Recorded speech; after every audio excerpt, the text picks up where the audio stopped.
കമ്പനിയിൽ വർക്ക് ചെയ്ത നിങ്ങളെല്ലാവരും ഇങ്ങനെ ഒരു കൂട്ടായ്മയാവുന്നു എന്നുള്ളത് എനിക്ക് തോന്നുന്നത് അവിചാരിതമായി കേരളത്തിൽ വേറെ ഉണ്ടോ, അങ്ങനെയുണ്ടോ? ഇന്ത്യയിലില്ല. അപ്പോൾ അതൊരു ആ കമ്പനിയുടെ ഒരു മഹത്വമാണെന്ന് എനിക്ക് തോന്നുന്നത്. കമ്പനിയിൽ നിന്ന് പോന്നിട്ടും കമ്പനിയിലുള്ള നിങ്ങളെല്ലാവരും ഒരുമിച്ച് കൂടുന്നുവെങ്കിൽ ആ കമ്പനിയിലെ നിങ്ങളുടെ ജോലി സ്ഥലത്തെ കംഫർട്ടാണ്, അവിടെ ജോലി ചെയ്യുന്നതിൻ്റെ സന്തോഷമാണ് നിങ്ങളെ ഒരുമിച്ച്. പ്രത്യേകിച്ച് ഇദ്ദേഹമാണോ അതിൻ്റെ അതെ ഫൗണ്ടർ? എന്തായാലും അങ്ങനെയുള്ള സ്ഥാപനങ്ങളാണ് നമ്മുടെ സമൂഹത്തിൽ ഉണ്ടാകേണ്ടത്. പോയാലും നിങ്ങൾക്ക് അവിടെ നിന്ന് പോകാതിരിക്കാൻ തോന്നുന്ന ഒരു സാഹചര്യം. എനിക്ക് ഓർമ്മയുണ്ട്, ഒരു 25 വർഷം ഒരു കമ്പനിയിൽ ഇത് ഒമാനാണോ? ഒമാനിൽ അന്ന് അതാണോന്ന് എനിക്കറിയില്ല. ജോലി ചെയ്ത് വന്നൊരു മനുഷ്യൻ പറഞ്ഞത് ആ കമ്പനിയിൽ നിന്ന് അയാള് വിടുന്നില്ല.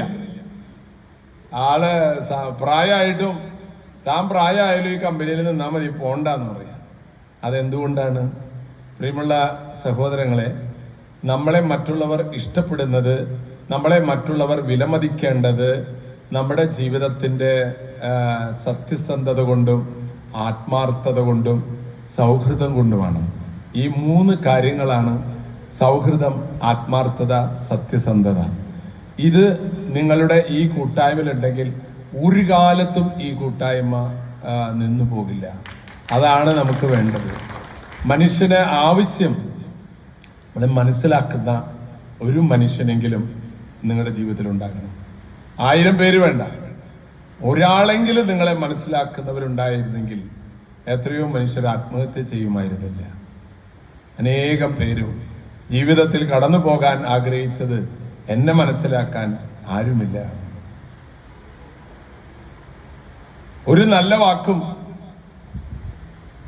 കിട്ടാത്ത എത്ര മനുഷ്യർ ഈ ലോകത്തുണ്ട്. ഒരിക്കലൊരു മനുഷ്യനൊരു ഹോട്ടലിൽ ചെന്ന്, 2 തരം ഹോട്ടലുണ്ട് ലോകത്തിൽ. ഒന്ന് വെളിച്ചില്ലാത്ത ഹോട്ടല്, 2 വെളിച്ചുള്ള ഹോട്ടല്. വെളിച്ചില്ലാത്ത ഹോട്ടലുകളൊക്കെ 5 സ്റ്റാർ ഹോട്ടലാണ്. വെളിച്ചുള്ള ഹോട്ടലൊക്കെ തട്ടുകടയാണ്. നല്ല വെളിച്ചം അവിടെ എന്തും കണ്ടിട്ട് തിന്നാം. പക്ഷെ മറ്റേ ഹോട്ടലിലൊക്കെ പോയി കഴിഞ്ഞാൽ എന്തോ ഉണ്ട് കഴിക്കന്നെ, വെളിച്ചൊന്നും അധികമില്ല, അത് കാണണ്ട, കഴിച്ചാൽ മതി. അങ്ങനെ വെളിച്ചില്ലാത്തൊരു ഹോട്ടലിനുള്ളിൽ മൂലയ്ക്ക് പോയിരുന്ന ഒരാള്. അപ്പോൾ മറ്റേ തൊപ്പി വെച്ച ആള് വന്നിട്ട് എന്താ വേണ്ട മെനു കാർഡൊക്കെ കൊടുത്ത് കുറേ നേരം ആളോട് ഇരിക്കുക. കുറെ കഴിഞ്ഞപ്പോൾ വന്ന് ചോദിച്ചു, താൻ കുറെ നേരം ഇവിടെ ഇരിക്കണം, തനിക്കും തൊട്ട് വേണ്ടേ? അപ്പൊ ഈ മെനു കാർഡ് ഇതിലൊന്നുമില്ല തനിക്ക് വേണ്ടത്.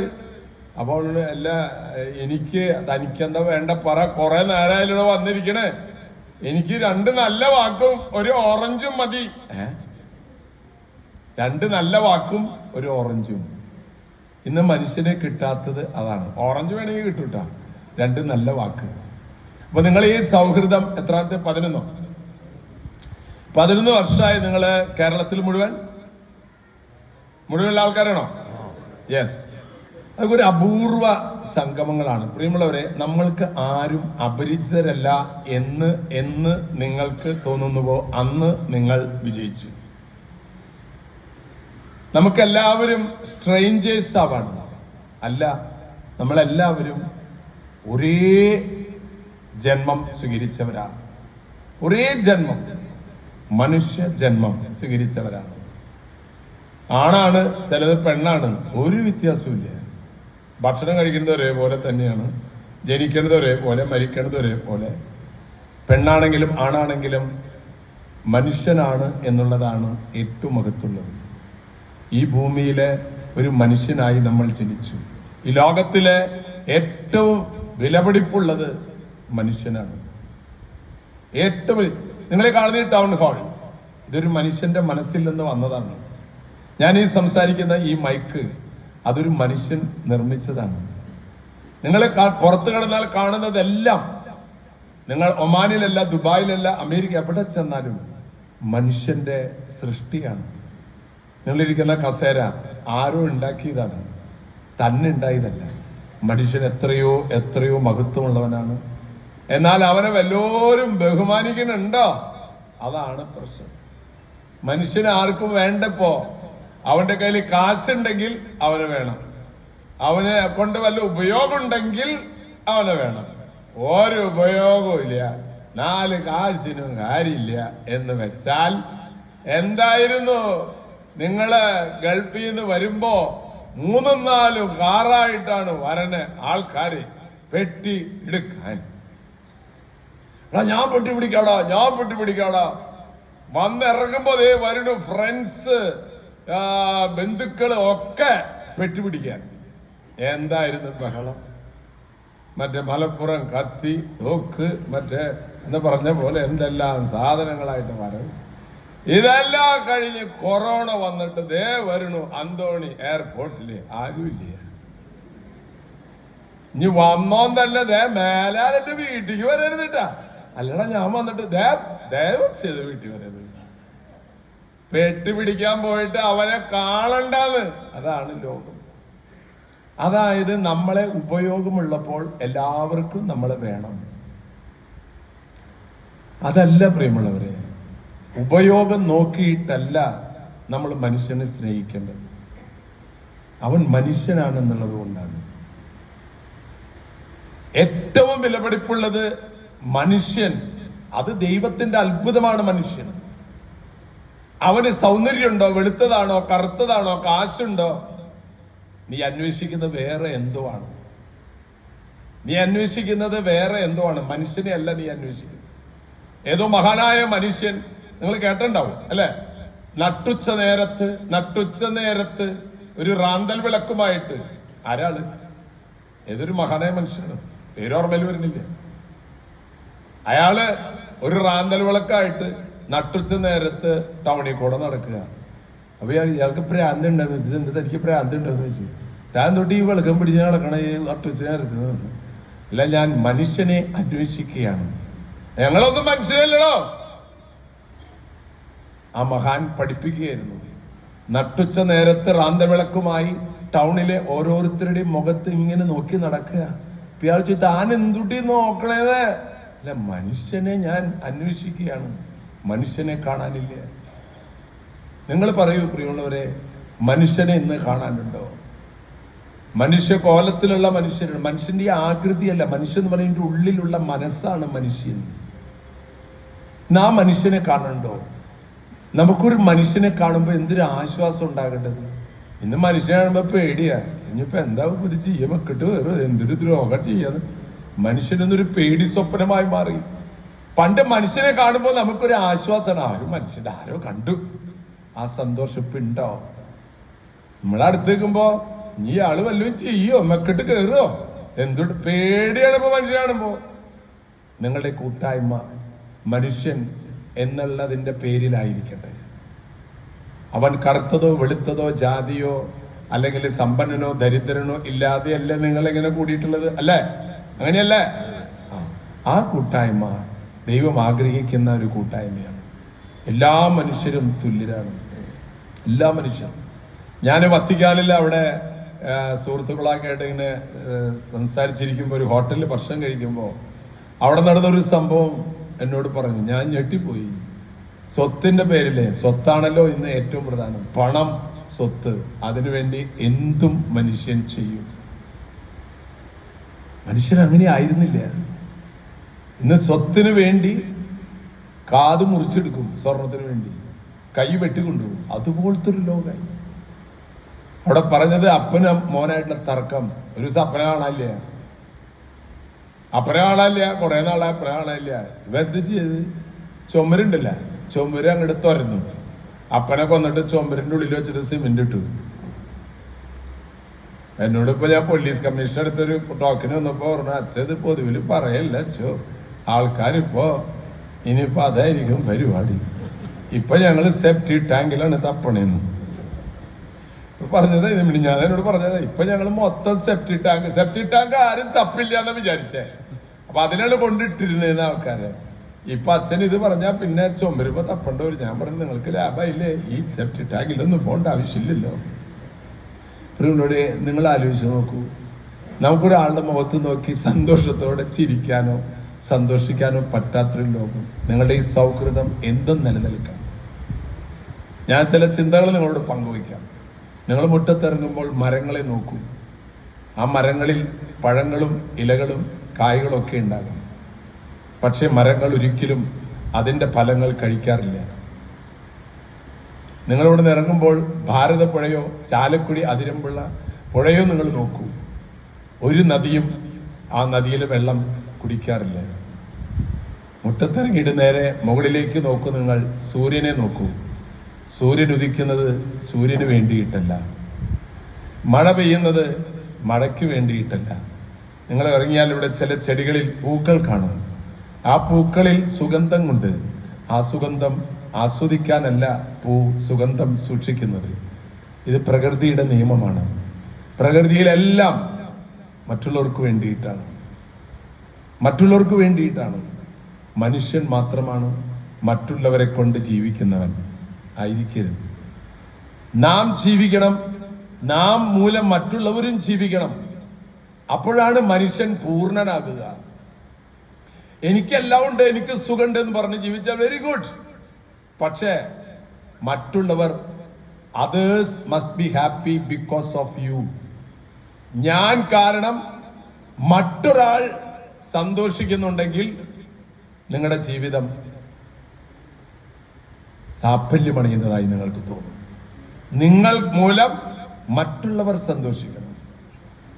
പണ്ട് കാലത്തൊക്കെ നമ്മുടെ വീട്ടിലൊരു ചക്ക വെട്ടിയാൽ അതിൻ്റെ ഒരു തുണ്ടം വെട്ടിയിട്ട് അമ്മ പറയും, ഡാ ആ നാരായണന്റെ വീട്ടിൽ കൊണ്ടു കൊടുക്കടാന്ന് പറയും. തുണ്ടവും കൊണ്ട് നാരായണന്റെ വീട്ടിലേക്ക് നമ്മൾ ഓടും. എന്തിനാ ഓടണേ? നേരം വയ്യുമെന്ന പിന്നെ തുണ്ടനും ഉണ്ടാവില്ല, ചക്ക ഉണ്ടാവില്ല, ഒന്നും ഉണ്ടാവില്ല. തിരിച്ചു വരുമ്പോൾ അതിൻ്റെ ഒരു തുണ്ടം വെട്ടി നമുക്ക് തരും, അപ്പുറത്തെ വീട്ടിൽ കൊണ്ടു കൊടുക്കുക. എന്നിട്ടാണ് മോന് കൊടുക്കുള്ളോ മോൾക്ക് കൊടുക്കുള്ളോ. പണ്ട് കാലത്ത് നമ്മൾ അങ്ങനെയായിരുന്നു. ഇന്ന് ചക്ക വെട്ടാനായിട്ട് വന്നിട്ട് ചക്ക വെച്ചു, വെട്ടുവത്തി എടുത്തിട്ട് പറഞ്ഞു, ഡാ ആ വാതിലടച്ചോ. എന്തേ? മണം പുറത്ത് പോണ്ട. അത് ശരി, മണം പോലും പുറത്ത് പോണ്ടാന്ന്. ഞാനും എൻ്റെ ആളും 40 പേരും കപ്പലുണ്ടാക്കി. ഞാനും എൻ്റെ ആളും 40 പേരും കപ്പലുണ്ടാക്കി എൻ്റെ സുഖത്തില്. അങ്ങനെ കഴിയാനാണ് മനുഷ്യൻ ആഗ്രഹിക്കുന്നത്. ആ ആഗ്രഹമൊക്കെ ചില സമയത്ത് പൊളിഞ്ഞ് പാളീസ് ഔട്ടാണ്.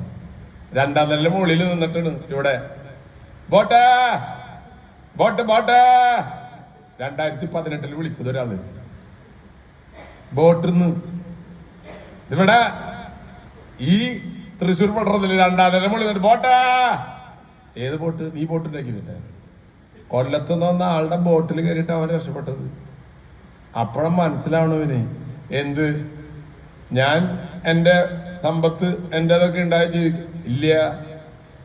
വെട്ടുവഴി പോകുമ്പോ നീ ഒരു വണ്ടി ഒന്ന് തട്ടി, നീ അവിടെ വീണു. നിന്നെ എടുത്തോണ്ട് നിന്റെ മോൻ വരുമോ? നിന്റെ മോള് വരുമോ? നിന്റെ ഭർത്താവ് വരുമോ? നിന്റെ ഭാര്യ വരുമോ? ആരെടുത്തുകൊണ്ടോണത്?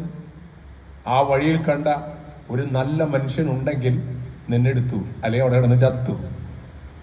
അപ്പൊ എന്താണ്? അപ്പൊ ഈ ജീവിതം കൊണ്ട് പ്രിയമുള്ളവരെ മറ്റുള്ളവരെ സന്തോഷിപ്പിക്കാൻ, കരയിപ്പിക്കാൻ എളുപ്പമാണ്. ഒരു ചീത്ത വാക്ക് പറഞ്ഞാൽ മതി. സന്തോഷിപ്പിക്കാനാണ് ബുദ്ധിമുട്ട്. അങ്ങനെ ഒരാളെ നിങ്ങളെ സന്തോഷിപ്പിച്ച് വീട്ടിൽ വന്നിട്ട് കിടന്നു നോക്കിയാൽ നിങ്ങൾ ഭയങ്കര ഉറക്കം കിട്ടും.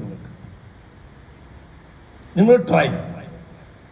ഒരാളെയെങ്കിലും നിങ്ങളെ സന്തോഷിപ്പിച്ചിട്ട്, ഞാനൊരു ഇത് കേട്ടിട്ടുണ്ട്. അതായത് ഒരു മനുഷ്യരെ 1000 രൂപ എടുത്തിട്ട് ഇറങ്ങി. എന്തിനാന്നറിയോ? സന്തോഷം കിട്ടാൻ വേണ്ടിയിട്ട് 1000 രൂപ എടുത്തിട്ട് അയാൾ ഇറങ്ങി.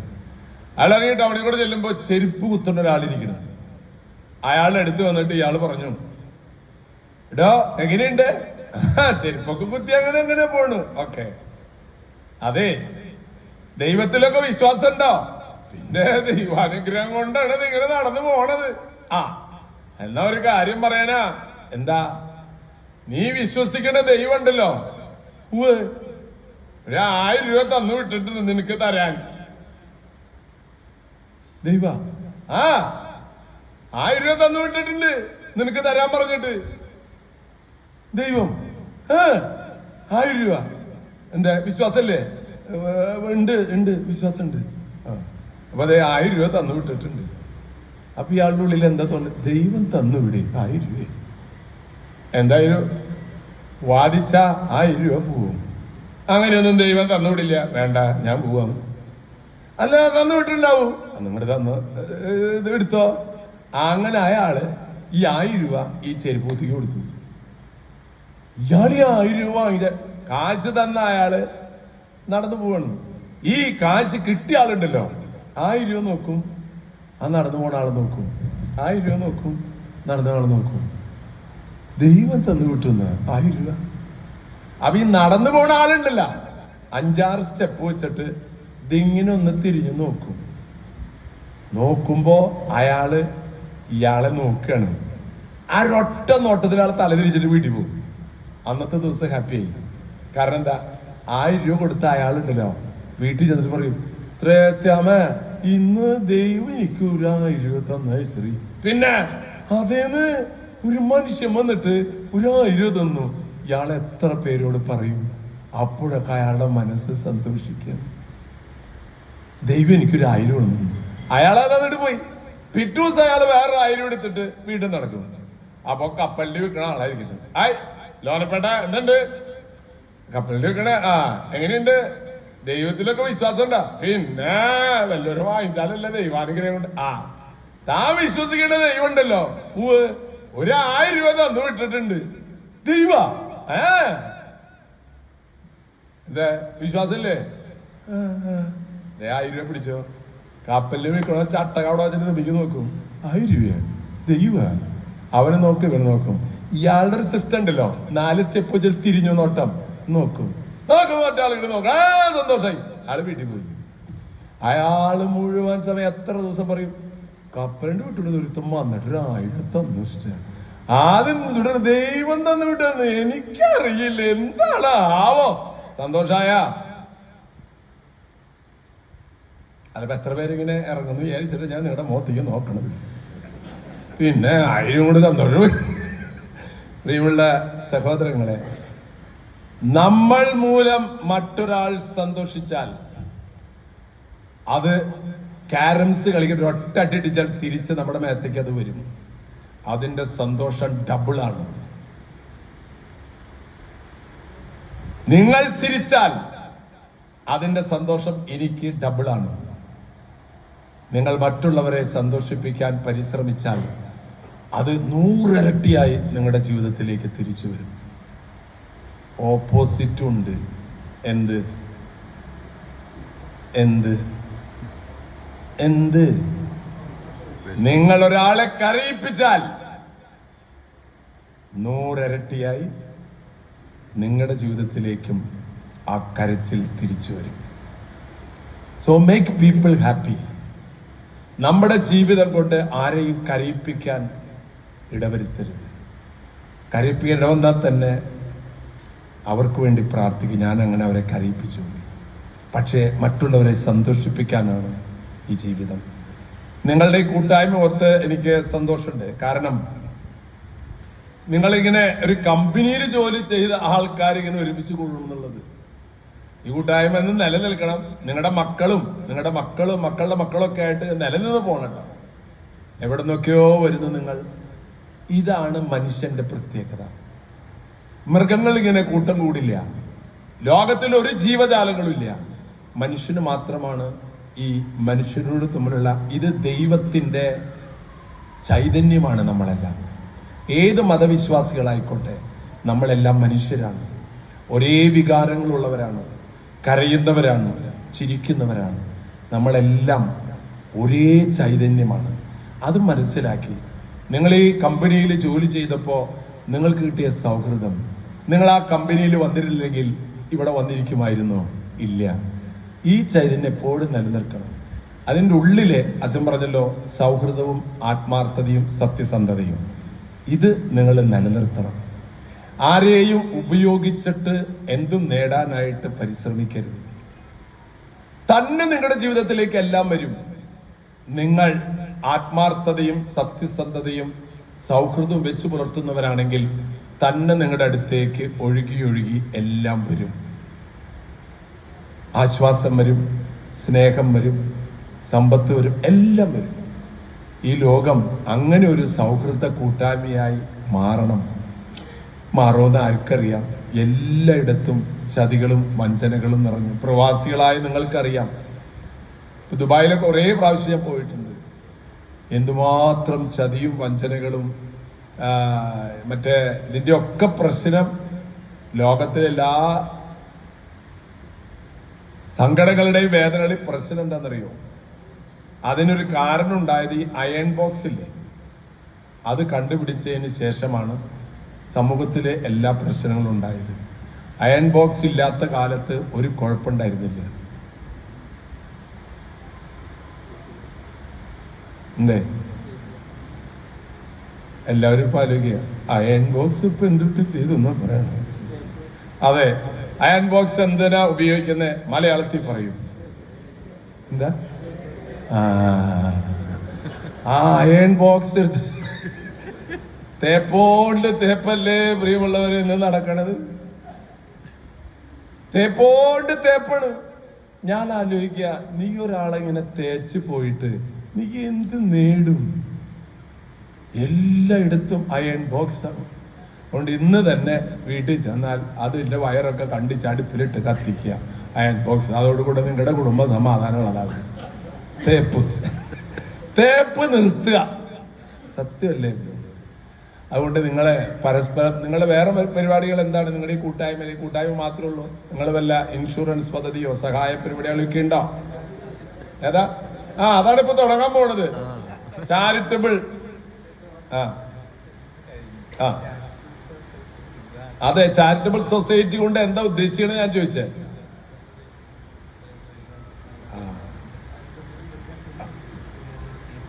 തീർച്ചയായിട്ടും ഞാൻ അത് നിങ്ങൾ പരസ്പരം നിങ്ങളെ കൈകോർത്തുള്ള ഒരു ജീവിതം ഉണ്ടാകണം. ചിലർ രക്ഷപ്പെടും, ചിലർ രക്ഷപ്പെട്ടിട്ടുണ്ടാവില്ല.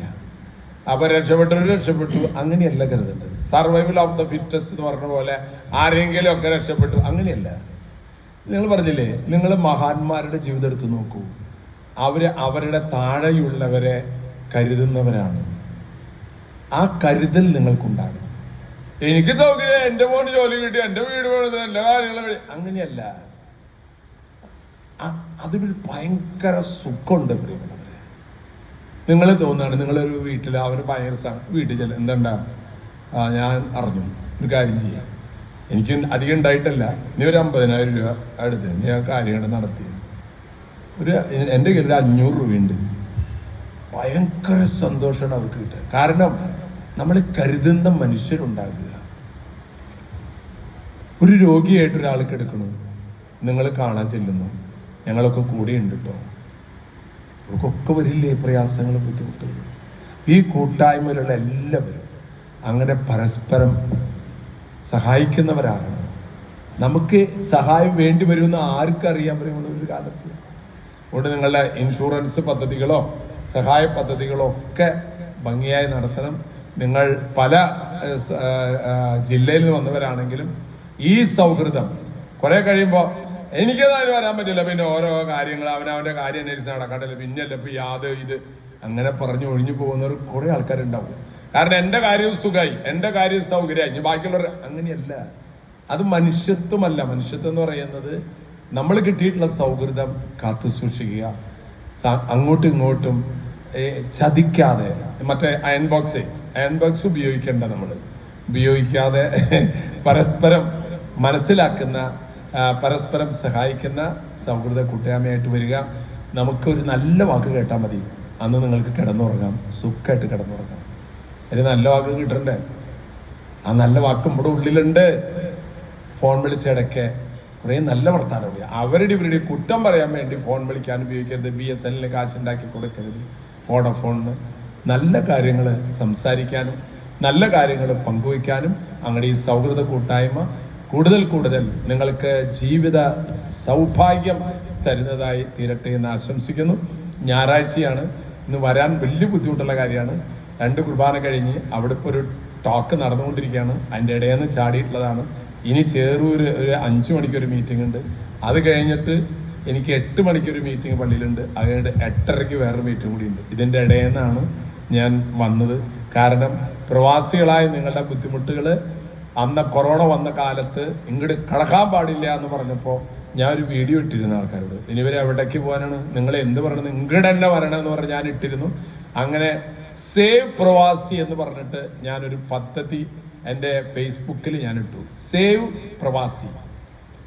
300 ചില്ലാനം പേർക്കാണ് നമ്മൾ 90,000 രൂപ വെച്ച് മടങ്ങി വന്ന പ്രവാസികൾക്ക് കൊടുക്കാനിടയായത്. പൈസ ഞാനല്ല കൊടുത്തത്.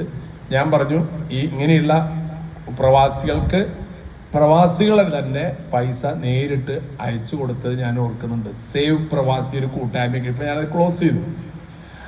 അങ്ങനെ ഈ ഇവിടുന്ന് നാട് വിട്ടുപോയി അവിടെ ഒറ്റപ്പെട്ട് ജീവിക്കുന്ന ഇപ്പോഴും വളരെയധികം കഷ്ടപ്പെടുന്ന ധാരാളം പ്രവാസികൾ. നിങ്ങൾ എന്തായാലും നാട്ടിലെത്തി. ഇവിടെയുള്ളവരല്ലേ നിങ്ങൾ? അവിടെയുള്ളവരാണോ? ഇവിടെയുള്ളവരല്ലേ?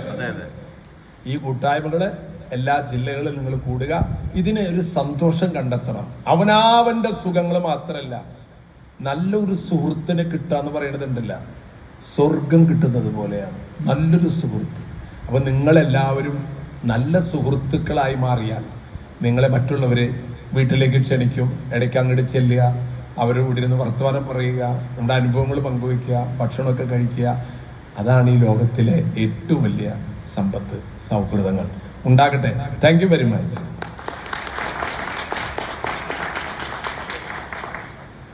ചാരിറ്റബിൾ സൊസൈറ്റിയുടെ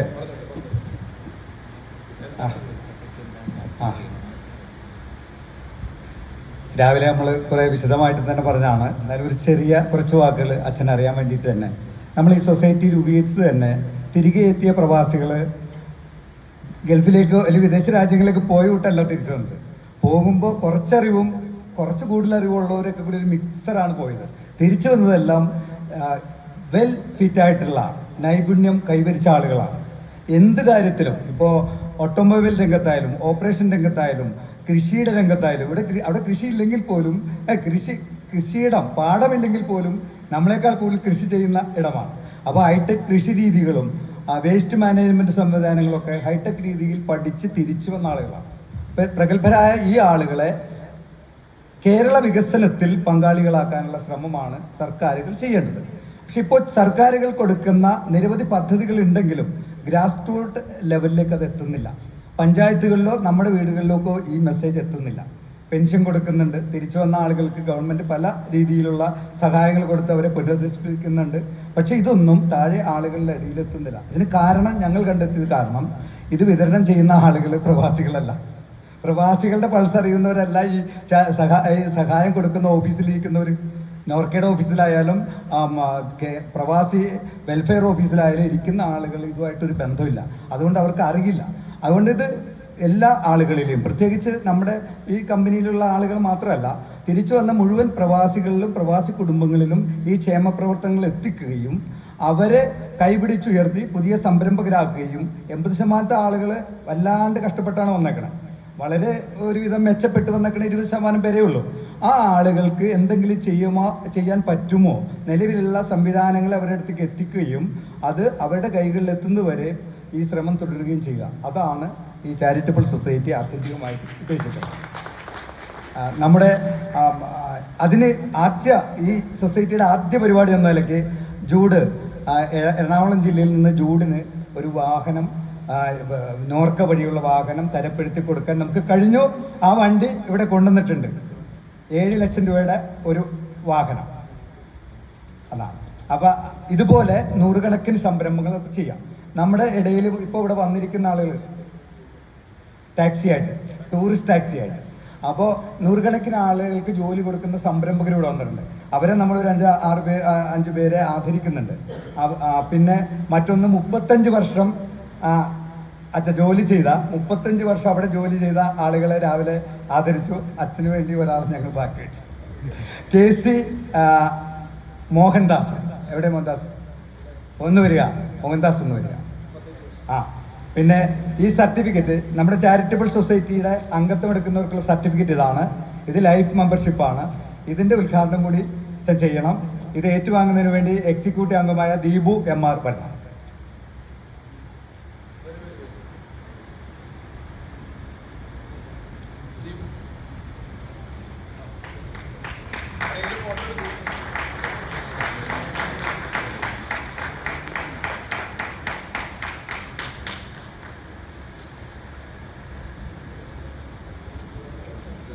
മോഹൻദാസിനെ ഇതാ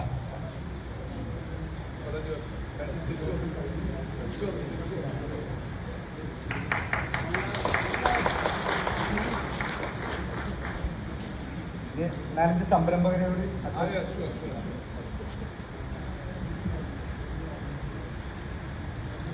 ഒരു 4-5 തിരിച്ചു വന്ന സംരംഭകരാണ്. അവരുടെ പേര് വിളിക്കാം. ടോണി മസ്റ്റാങ് മോട്ടോഴ്സ്,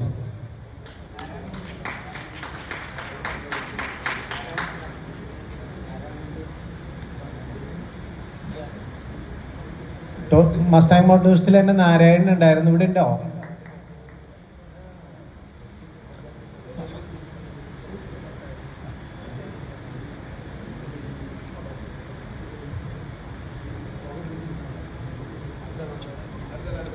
അടുത്തത് Joy J J jewellery. Joy J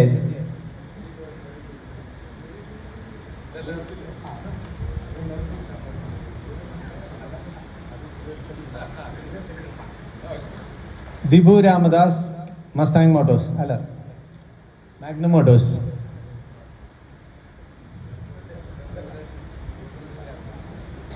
J J jewellery, Joy J.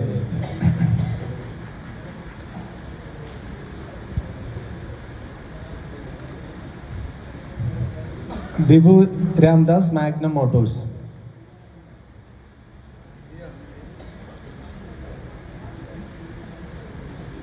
Nandakumar and Paulose Calicut. Nandakumar Paulose രണ്ടുപേരും ഇവിടെ. യെസ്.